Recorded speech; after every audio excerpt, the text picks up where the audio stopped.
بسم اللہ الرحمن الرحیم. السلام علیکم اسٹوڈنٹ. آج ہم لوگ اپنا پڑھتے ہیں لیسن نمبر 27. ہم لوگ ریڈیو ڈسکس کر رہے ہیں. پاکستان میں ریڈیو کا کیسا دور تھا. پبلک اوپینین کو پروگریس کرنے کے لیے، پبلک اوپینین کو ایکسپریس کرنے کے لیے یا پبلک اوپینین کو چینج کرنے کے لیے میس میڈیا بہت زیادہ ایک پرائمری ڈیوٹی ہوتی ہے میس میڈیا کی کسی بھی ڈیموکریٹک سوسائٹی میں. جنرل ایوب خان کی جو پالیسیز تھی، انہوں نے ایسی پالیسیز بنائی تھی کہ وہ ہمیشہ اپنی سیاست کی جتنی بھی طاقت ہوتی وہ اپنے ہاتھ میں رکھنا چاہتے تھے. انہوں نے پریس اور میڈیا کو بھی کنٹرول کیا، انہوں نے کنٹری میں ایمرجنسی نافذ کی، انہوں نے ریلیجن میں بھی انہوں نے انٹرفیئر کیا، جس کی وجہ سے ان ساری صورتحال کی وجہ سے لوگوں میں غصہ بہت زیادہ بڑھ گیا تھا. ٹھیک ہے. اور پھر جب انہوں نے 1968 میں ریڈیو پاکستان کے ساتھ مل کے اپنی جو حکومت کے 10 سال جو انہوں نے منائے تھے، اس کے بعد تو پھر بہت ہی زیادہ حالات خراب ہو گئے تھے. 1968 کے اینڈ میں پھر لوگوں نے جو ہے نا وہ ایوب کے جو حکومت تھی اس کے خلاف انہوں نے بوائلنگ پوائنٹ ایک ان کے اندر آ گیا تھا ان کے غصے کا، اور انہوں نے ایک اینٹی ایوب موومنٹ انہوں نے لانچ کر دی تھی، جس میں مڈل کلاس کے اور اربن کلاس کے مختلف لوگ جو ہوتے ہیں نا، اسٹوڈنٹس، ٹیچرز ہو گئے، لائرز، ڈاکٹرز، انجینئر، انہوں نے سب نے پارٹیسپیٹ کیا تھا. انہوں نے ایک جوائنٹ لیبر کاؤنسل بنائی تھی اور ایز اے لیبر اسٹرائک یعنی کہ انہوں نے ہڑتال کر دی تھی. ٹھیک ہے. تو ملک کے حالات بہت زیادہ اس وقت خراب ہو گئے تھے، لا اور آرڈر کی سچویشن بہت زیادہ بگڑ گئی تھی. تو پھر ایوب نے جو ہے تب جا کے ایوب خان نے جو ہے وہ گورنمنٹ اپنی چھوڑی تھی. ٹھیک ہے. اس کے بعد نیشنل انٹیگریشن کی جب اگر ہم لوگ بات کریں، نیشنل انٹیگریشن کا کیا مطلب ہوتا ہے کہ لوگوں کا آپس میں ایک طرح سے یونائٹیڈ ہو کے رہنا. پاکستان ایک ایسی نیو بورن اسٹیٹ تھی جس کی ایک عجیب سی شکل تھی. مطلب ایسٹ پاکستان جو تھا یعنی کہ جو بنگال تھا وہ، اور ویسٹ پاکستان، ان دونوں کے درمیان اتنا لمبا جو ہے وہ فاصلہ ہے 1400 سے لے کے 1500 کلومیٹر تک، اور ان کے درمیان کو روڈ کے تھرو جو ہے نا وہ کنیکٹ کرنے کا کوئی تصور نہیں تھا. یہ دونوں جو ہے نا ونگز وہ صرف ایک دوسرے کی طرف آنا جانا صرف بائی ایئر ہوتا تھا. ٹھیک ہے. اب صرف یہی نہیں، یہ جو دو پارٹ تھے نا کنٹری کی، ان کی دونوں کی لینگویج ڈفرینٹ تھی، دونوں کے ٹریڈیشنس بھی ڈفرینٹ تھے، کلچر بھی ڈفرینٹ تھے. صرف ایک چیز جو ان دونوں کے درمیان سیم تھی وہ تھی پاکستان کا نظریہ، آئیڈیالوجی آف پاکستان، جس کے لیے لیڈرشپ قائد اعظم کے انڈر جو ہے نا انہوں نے بہت زیادہ اسٹرگل کی تھی دونوں ونگس نے. جب پاکستان بنا تھا تو اس وقت لیڈرس کی اور میس میڈیا کی ذمہ داری تھی کہ وہ ایسٹ پاکستان اور ویسٹ پاکستان کو ایک دوسرے کے کلوز لے کے آئیں، ایک دوسرے کے کلچرز بتائیں، ٹریڈیشنز بتائیں، لینگویجز بتائیں، دونوں کے درمیان ایک ہارمونیس ریلیشن شپ بلڈ کریں. لیکن اسٹیٹ میڈیا اور لیڈرشپ نے ایسا کوئی کام نہیں کیا. ریڈیو پاکستان کو تو چاہیے تھا کہ وہ اپنی ٹرانسمیشن کو اس میں وہ کیٹیگریز بنا دیتا کہ اتنا ٹائم جو ہے وہ ویسٹ پاکستان کے لیے، اتنا ٹائم ایسٹ پاکستان کے لیے، اتنا جو ہے وہ بنگالی زبان میں ہوگا، اتنے ٹائم میں اردو زبان میں ہوگی، اتنے ٹائم میں انگلش زبان میں ہوگی. بجائے اس کے یہ سب کچھ کرنے کے، ریڈیو پاکستان نے اس بات کو پریفر کیا تھا کہ ہم لوگ اسٹیشنز ہی ڈیوائڈ کر دیتے ہیں اور ان کی رسپانسبلٹیز ہی ڈیوائڈ کر دیتے ہیں. پھر ایک ریڈیو پاکستان ڈھاکہ جو تھا وہ بنگالی زبان میں ٹرانسمیشن کرتے تھے، اور جو ویسٹ پاکستان کا جو ریڈیو پاکستان تھا وہ اردو زبان میں ٹرانسمیشن کرتے تھے، جو کہ ایسٹ پاکستان کے لوگوں کے لیے وہاں پہ سمجھنا، اردو کو سمجھنا وہ بالکل ان لوگوں کے لیے جو ہے وہ امپاسبل تھا. صرف تھوڑی سی ٹرانسمیشن ہوتی تھی انگلش میں، جو دونوں جو ہے نا وہ دونوں پارٹ آف دا کنٹری کے لیے جو ہے وہ سیم ہوتی تھی، لیکن وہ بہت تھوڑی سی جو ہے نا وہ براڈ کاسٹنگ ہوتی تھی انگلش میں. تو سکسیزفل جو فیڈریشن، جو سکسیزفل جو وفاق ہوتا ہے، جو حکومت ہوتی ہے، ان کے لیے یہ امپورٹنٹ ہوتا ہے کہ وہ امپورٹنٹ یہ تھا ان لوگوں کے لیے کہ وہ دونوں ونگس کو ایک دوسرے کے کلچر سے متعارف کراتے، ایک دوسرے کے بیک گراؤنڈ ٹریڈیشنس کے بارے میں بتاتے. لیکن کسی نے بھی یہ کام نہیں کیا. نیشنل انٹیگریشن ایک میس میڈیا کی بہت بڑی ذمہ داری ہوتی ہے، بٹ ریڈیو پاکستان نے ایسا جو ہے نا وہ ایسا کوئی بھی اقدام جو ہے وہ اس نے نہیں کیا تھا. آلدو نیوز پیپرز جو اس وقت اویلیبل تھے، لیکن اس وقت ٹرانسپورٹیشن کی فیسلٹیز اتنی نہیں تھی، دونوں ونگس کے درمیان ڈسٹینس بھی بہت زیادہ تھا، اور دونوں ونگس کے درمیان روڈ بھی نہیں تھا. بائی ایئر ہوتا تھا، لیکن بائی ایئر آپ لوگوں کو پتہ ہے بہت زیادہ ایکسپینسو ہوتا تھا، جس کی وجہ سے نیوز پیپرز جو ہے وہ ایک جگہ سے ایک ونگ سے دوسری ونگ میں جا نہیں سکتے تھے.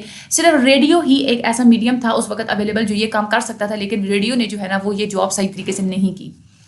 پھر اس کے بعد ریڈیو کی اور ڈیولپمنٹ کمیونیکیشن کا کیا تعلق ہے.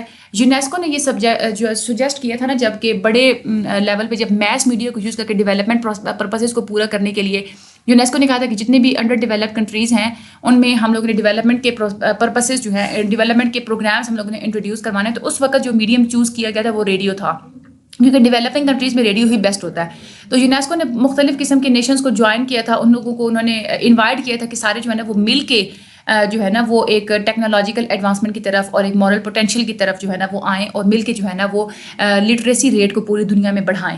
یہ ایک امپورٹنٹ ڈیسیجن تھا جو کہ جنرل اسمبلی نے اڈاپٹ کیا تھا، اور اس میں بہت سارے سگنیفیکنٹ ایونٹس ہمیں دیکھنے کو ملتے ہیں. یونیسکو نے اس بات کو ریویل کیا تھا کہ ہم لوگوں نے لٹریسی کیمپین چلانی ہے جو کہ پوری دنیا میں چلائی جائے گی.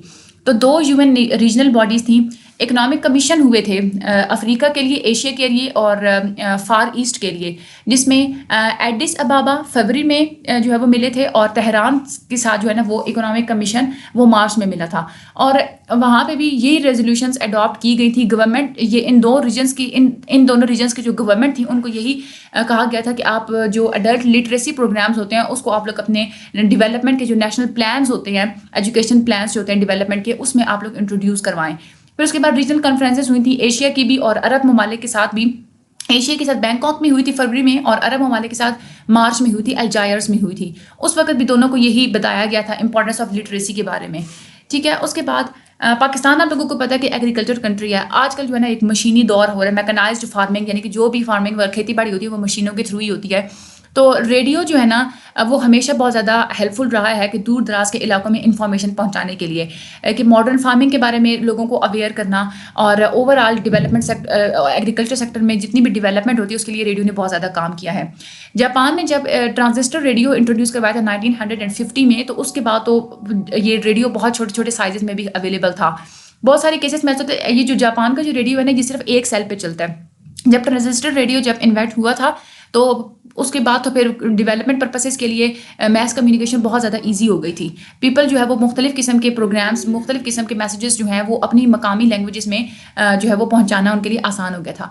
ریڈیو پاکستان جو ہے نا وہ جتنے بھی پروگرام براڈ کاسٹ کرتا ہے وہ 31 لینگویجز میں کرتا ہے. اس میں سے 23 ان لوگوں کی اپنی لوکل لینگویج جو اپنی پاکستان کی لینگویجز ہیں، اور 8 جو ہے نا وہ انٹرنیشنل لینگویجز ہیں.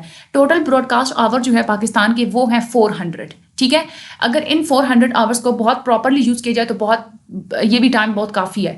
جو دنیا کے جو بڑے براڈ کاسٹرز ہیں نا، وائس آف امریکہ اور BBC، وہ 1000 آورس ہیں ان کے براڈ کاسٹ کے ڈیلی بیسس پہ، اور وہ اپنے براڈ کاسٹنگ پروگرام جو ہے نا 70 ڈفرینٹ لینگویجز میں کرتے ہیں، جس میں ان کے پروپیگنڈا پروگرامس بھی شامل ہوتے ہیں. یہ والا پیراگراف آپ لوگوں کے MCQs کے لحاظ سے بہت زیادہ امپورٹنٹ ہے. ٹھیک ہے. آپ لوگوں سے لینگویجز پوچھی جا سکتی ہیں، یا صرف لوکل لینگویجز پوچھی جا سکتی ہیں پاکستان میں جو براڈ کاسٹنگ ہوتی ہے، یا انٹرنیشنل پوچھی جا سکتی ہیں، یا پاکستان کے کتنے براڈ کاسٹ آورز ہیں، یا وائس آف امریکہ اور BBC کی کتنے براڈ کاسٹ آورز ہیں، یا وائس یہ امریکہ میں جو ہے وہ براڈ کاسٹنگ کتنے آورز تک ہوتی ہے، کتنی لینگویجز ہیں، یعنی کہ 70 ان کی ڈفرینٹ لینگویجز ہیں. یہ MCQs کے لحاظ سے بہت زیادہ امپورٹنٹ ہے. اور باقی یہ والا جو پورا ٹاپک تھا یہ آپ لوگوں کے لانگ کے لحاظ سے بہت زیادہ امپورٹنٹ ہے کہ وہ کویشچن پوچھ سکتے ہیں کہ ریڈیو کا ڈیولپمنٹ پرپسز کے لیے جو ہے وہ کتنا زیادہ وہ اس کا کیا رول رہا ہے. ٹھیک ہے. تو آپ لوگوں نے یہ اچھے طریقے سے جو ہے اس کو یاد کر لینا ہے. دوسرا یہ والا شارٹ میں آپ لوگوں کا کویشچن اکثر آتا ہے، امپورٹنٹ ہے بہت، radio Pakistan of East Pakistan اور radio Pakistan of West Pakistan. تو آپ لوگوں نے ایسٹ اور ویسٹ میں جو بھی رول تھا نا اس ریڈیو کا، یہ آپ لوگوں نے اچھے طریقے سے وہاں پہ الیبوریٹ کرنا ہے، وہاں پہ آپ لوگوں نے لکھنا ہے. ٹھیک ہے. اور جنرل ایوب خان کا ایرے کے بارے میں بھی وہ کبھی کبھی شارٹ کویشچن پوچھ لیتے ہیں کہ ریڈیو کے بارے میں جو ان کا جو رول تھا. ٹھیک ہے. یہ آپ لوگوں نے لیسن ایک دفعہ ریڈ آؤٹ کر لی، بہت ایزی لیسن ہے. باقی مجھے اپنی دعا میں یاد رکھیے گا. میں چینل کو سبسکرائب کر دیجیے، آگے شیئر بھی کر دیجیے. Thank you so much and اللہ حافظ.